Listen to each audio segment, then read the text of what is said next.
ധനഹ തിരുനാളിനോടനുബന്ധിച്ച് പുറനാട്ടുകര ഇടവകയിൽ നടന്ന പിണ്ടി തെളിയിക്കൽ മത്സരം ആവേശമായി.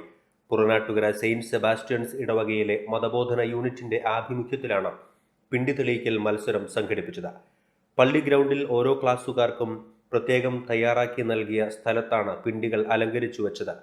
UP ഹൈസ്കൂൾ, പോസ്റ്റ് SSLC എന്നിങ്ങനെ 3 വിഭാഗങ്ങളിലായാണ് മത്സരം നടന്നത്. അരങ്ങുകളും കടലാസുകൊണ്ടുണ്ടാക്കിയ പൂക്കളും കൊടിതോരണങ്ങളും ഉപയോഗിച്ച് വിദ്യാർത്ഥികൾ പിണ്ടികൾ അലങ്കരിച്ചു. പിണ്ടി അലങ്കാരത്തിൽ പുത്തൻ പരീക്ഷണങ്ങൾ നടത്തിയവരും കൂട്ടത്തിലുണ്ടായിരുന്നു. വൈകിട്ട് ദീപാലങ്കാരങ്ങളുടെ ഉദ്ഘാടനം വികാരി ഫാദർ ആൻഡ്രൂസ് കുറ്റിക്കാട്ട് നിർവഹിച്ചു.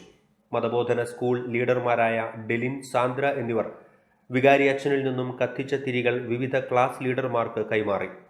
ദീപാലങ്കാരങ്ങൾക്ക് പുറമെ ഓരോ ക്ലാസ്സുകാരുടെയും നേതൃത്വത്തിൽ കുട്ടിക്കരിമരുന്ന് പ്രകടനങ്ങളും ഉണ്ടായിരുന്നു.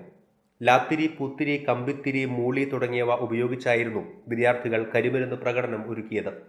അസിസ്റ്റന്റ് വികാരി ഫാദർ ജന്നർ വാഗയിൽ, catechism headmaster Jose C. Francis, deputy headmaster Victor Jose, secretary Derin Johnson, മതബോധന PTA പ്രസിഡന്റ് ജോഷി ബ്രഹ്മകുളം എന്നിവരുടെ നേതൃത്വത്തിലാണ് മതബോധന വിദ്യാർത്ഥികൾക്കായി പിണ്ടി തെളിയിക്കൽ മത്സരം സംഘടിപ്പിച്ചത്.